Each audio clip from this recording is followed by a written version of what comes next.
Salut tout le monde, j'espère que vous allez bien les amis. On est parti aujourd'hui pour une nouvelle vidéo et on va démarrer avec cette petite information. C'est jour de match pour le Real. Ce soir, retour au Bernabéu, une semaine après les débuts, donc à domicile. Le Real fait déjà son retour à la maison. Le Real reçoit le Betis ce soir à 21h30.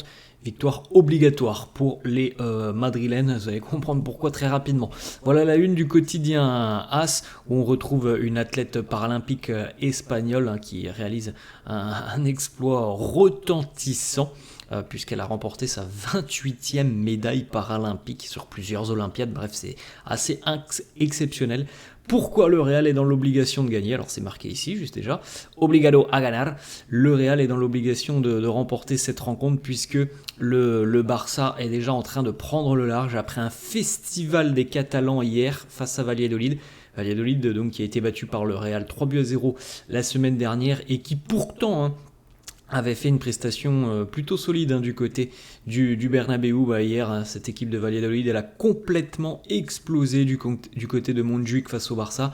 Les Catalans s'imposent 7-0. La une de Marca qui titre justement « El Madrid inicia la jornada a 7 puntos del Barça ».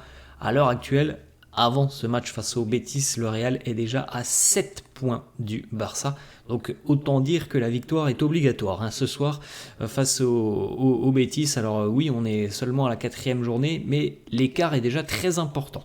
Donc il faut absolument s'imposer ce soir. En plus de ça, c'est match juste avant la trêve, donc ça peut permettre de donner une bonne bouffée d'oxygène pendant la trêve. Le début de saison est somme toute compliqué du côté du Real à l'heure actuelle.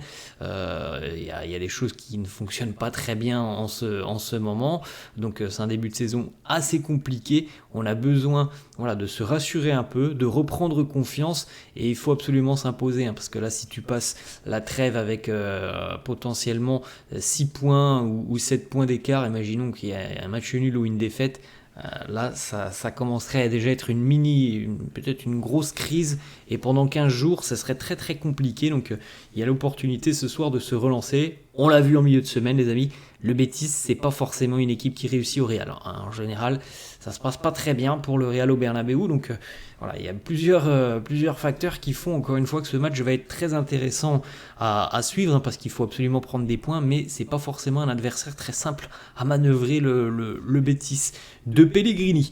Quelques petites photos, la séance d'entraînement de la veille, on retrouve toujours pas mal de sourires chez les joueurs, de la décompression, de la concentration aussi, je pense, parce que tout le monde est conscient que il va falloir prendre des points maintenant.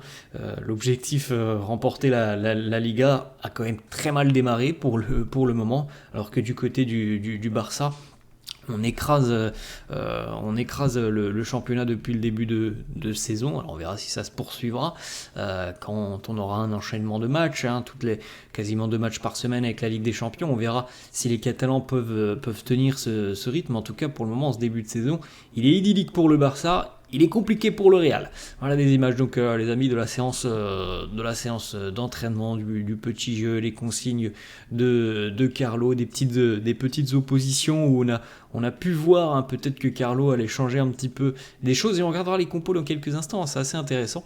Il y a une ou deux petites nouveautés dans les compos de Carlo. Encore quelques photos de la séance d'entraînement. Le petit pierre-feuille-ciseau entre Kylian Mbappé, Antonio Rüdiger, Hendrick sous les yeux de Luka Modric, qui arbitrait peut-être cette partie de pierre-feuille-ciseau. On avait aussi la présence d'Eduardo Camavinga. Alors évidemment les amis, attention, il était sur le banc de touche, il regardait tout simplement cet entraînement, Eduardo. Il a même aussi, on l'a vu, je crois en photo, j'ai pas la photo, mais on l'a vu aussi avec le chronomètre, le sifflet, un petit peu en train d'entraîner pendant cette séance d'entraînement justement. Je pense qu'il a très très envie de revenir, Eduardo. On l'a vu encore une fois avec une attelle, donc c'est pas pour maintenant, mais on sait évidemment que son retour, je pense, fera beaucoup de bien à l'équilibre madrilène. Les informations sur les absences hier du côté de l'entraînement. Comme d'habitude, on peut rajouter Jesus Valiero qui semble avoir quand même quelques problème depuis le début de saison. David Alaba, Jesus Valiero, Camavinga et Bellingham, tous étaient absents de l'entraînement. pour diverses raisons, hein, ils n'ont pas tous les mêmes blessures évidemment. Les convoqués de Carlo Ancelotti pour la réception du Betis Séville, à noter, tout le monde est présent hormis les 4 joueurs dont on vient de parler, à noter la présence de Jacobo Ramon dans le secteur défensif qui est le seul jeune à être présent, avec Fran aussi le gardien, sinon tout le monde est présent. Côté Real, plusieurs déclarations donc de Carlo en conférence de presse hier. Être inquiet, il nous dit, ce n'est pas quelque chose de mauvais, ça veut simplement dire que voilà, tu es préoccupé et que tu prends en mesure les problématiques de ton équipe. Autre déclat de Carlo, donc ça c'était la conférence de presse, a eu lieu avant le match du Barça, donc avant le match il y avait 4 points d'écart entre le Real et le Barça, maintenant il y en a 7. Carlo qui nous dit 4 points derrière le Barça, il nous dit nous sommes plus inquiets à l'heure actuelle de nos performances. Nous n'avons pas bien joué, la saison est encore longue. Évidemment, il y a 7 points d'écart, on a après 4 journées pour le Barça, 3 pour le Real, donc l'écart est important, la saison est très longue, il y a évidemment les doubles confrontations, il y a évidemment aussi d'autres adversaires qui se mêleront à la lutte, mais on sait aussi que parfois ce genre d'écart de points, parfois ça ne se rattrape pas, parce que quand tu es bien lancé sur certaines saisons, tu perds très très peu de points. C'était un peu le cas pour le Real l'année dernière. Il y a 2 ans, c'était un peu le cas pour le Barça, qui perdait quasiment pas de points. Donc oui, il faut essayer quand même de prendre des points le plus rapidement possible côté madrilène. On en a déjà perdu assez, je trouve, depuis le début de saison. Autre déclat de Carlo sur les critiques qui arrivent déjà du côté de Madrid, seulement 3 mois après avoir remporté la Ligue des Champions. Carlo, tout le monde le sait, il nous dit c'est normal, on est au Real Madrid, et oui, les critiques au Real, elles arrivent très très rapidement. Il y a 3 mois, oui, c'était la folie, une saison exceptionnelle, la Ligue des Champions venait d'être remportée, maintenant il y a l'arrivée de joueurs qui sont de grandes stars qui sont arrivés cet été. Pour le moment, la mayonnaise, elle ne prend pas, mais au Real, ce qui s'est passé il y a 3 mois, c'est une chose. Maintenant, c'est aujourd'hui. La réalité, c'est qu'aujourd'hui, ça va pas très très bien. Donc oui, il y a des critiques du côté du Real. Ça va très très vite quand justement ça se passe pas bien sur le terrain. Carlo qui nous dit on doit mieux défendre en équipe. Nous avons seulement concédé 2 buts en 5 matchs, mais le problème, c'est que nous avons beaucoup de mal à récupérer les ballons. C'est vrai que il y a des dysfonctionnements au niveau du pressing, de la récupération de balles, des retours défensifs. Oui, il y a des problématiques. Carlo qui nous dit aussi on doit être ensemble, tous ensemble, collés ensemble, montrer de l'engagement, on doit se battre pour récupérer les ballons. Seulement 2 buts concédés en 5 matchs, mais nous devons mieux défendre. Autre déclat de Carlo sur Mbappé, sur Vinicius. Premièrement, il nous dit Mbappé et Vini peuvent interchanger de position, mais sur le terrain, Vinicius a toujours plutôt jouer du côté gauche, et il continuera à jouer sur ce côté gauche. Voilà, moi c'est clair. Peut-être que on pouvait imaginer que la donne allait changer avec l'arrivée de Mbappé. Ce ne sera pas le cas. Vini restera côté gauche. Oui, il y a toujours cette liberté accordée aux 2 joueurs, pour que aussi Mbappé puisse un petit peu s'exporter côté gauche, mais on va pas se priver évidemment de Vinicius qui depuis 3 ans maintenant rayonne sur son côté gauche. Carlo qui nous dit Kylian, il a fait de bons matchs, il joue très bien depuis son arrivée. Oui, il n'a pas encore marqué, mais ses mouvements sont très bons, il s'adapte très bien. Voilà, ça c'est un message de quelqu'un qui montre évidemment tout son soutien à son joueur. Il est évident, les amis, qu'avec je crois qu'on a vu la stat en milieu de semaine, les 17 tirs de Mbappé, si imaginons il avait marqué déjà 2 ou 3 buts depuis le début de saison, 2 buts, on va dire s'il y avait eu un match où il n'avait pas marqué, je pense qu'on n'aurait pas tout à fait la même vision du début de saison de Mbappé. Les opportunités, il les a. Il en a eu, alors ce sont parfois des frappes de loin, ce sont des frappes dans la surface de réparation, mais il en a eu, et vous avez vu, il avait un expected goal d'à peu près 2, ils n'ont pas terminé au fond. Donc évidemment que là, pour le moment, on se pose beaucoup de questions, mais c'est juste aussi une question d'efficacité. Le rendement qu'il a sur le terrain, c'est efficacité, participation au jeu. Je pense que s'il avait marqué ses 2 buts, on aurait un autre ressenti par rapport à tout ce qu'il nous montre. Mais là, il y a l'implication qui n'est pas exceptionnel dans le jeu, et puis il y a aussi ce problème d'efficacité. Donc oui, c'est sûr que le début de saison est compliqué. Carlo peut pas dire ça forcément en conférence de presse, il nous dit il s'adapte très bien, ses mouvements sont bons, les buts vont arriver. On enchaîne avec une autre déclat de Carlo sur Vini et Mbappé. Il nous dit les deux se comprennent très très bien, ils comprennent l'autre parfaitement. L'attaque a été très bonne, mais nous avons besoin de plus de mobilité, donc de plus de mouvement pour pouvoir se trouver dans de meilleures dispositions. Je n'ai aucun doute sur ce sujet, il n'y a pas de problème, nous avons les meilleurs joueurs et la meilleure attaque au monde. Carlo qui nous parle aussi des tireurs de pénalty nous dit la saison dernière j'avais décidé des tireurs de pénalty, mais cette saison je pense que ce sont les joueurs qui vont décider. Je leur donne la responsabilité, j'ai une totale confiance en mes joueurs. Je me repose et je m'appuie sur eux. Je ne vois aucun problème avec ça. Il l'a dit en conférence de presse hier. Il me semble normal que ça soit Mbappé et Vinicius qui tirent les pénaltys.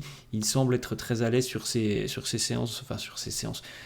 exercice. On verra peut-être aussi Rodrigo participer, je ne sais pas, mais il a dit Mbappé et Vinicius hier en conférence de presse. Petite déclat de Manuel Pellegrini du côté du Betis. Il nous dit Isco ne jouera pas face au Real. Il a encore besoin de temps pour revenir de sa blessure. Voilà le groupe d'ailleurs du Betis, les amis, pour affronter le Real. Alors il y a quelques absents, on va regarder les compos d'équipe dans quelques instants.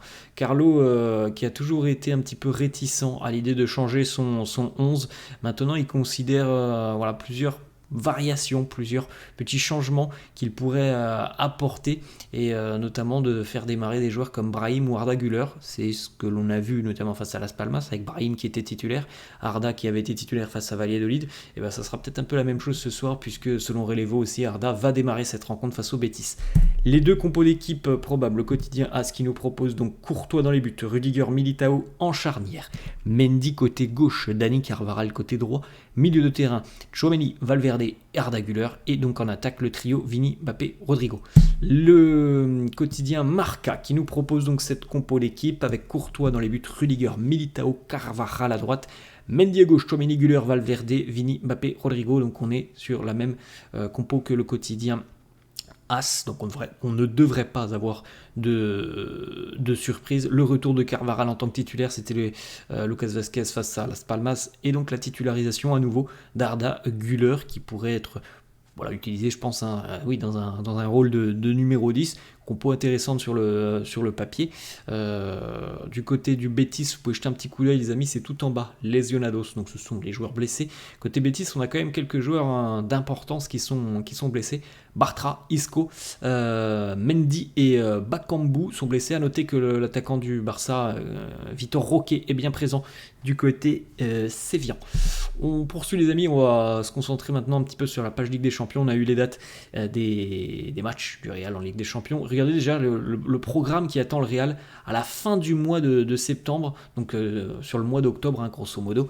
On va avoir un enchaînement de matchs, ça va être du costaud. Alors on est évidemment sur les matchs Ligue des Champions plus Liga. L'Atlético, Lille, Villarreal, le Celta, Dortmund, le Barça, Milan et Valence. Tout ça donc en Liga et en Ligue des Champions. Voilà, ça va être une période très très intense. Une petite information, donc le Real démarrera sa campagne de Ligue des Champions dans exactement 17 jours. Ça sera au Bernabéu à la maison face au VfB Stuttgart. Ça sera l'opportunité évidemment de bien démarrer à la maison face à cette équipe allemande.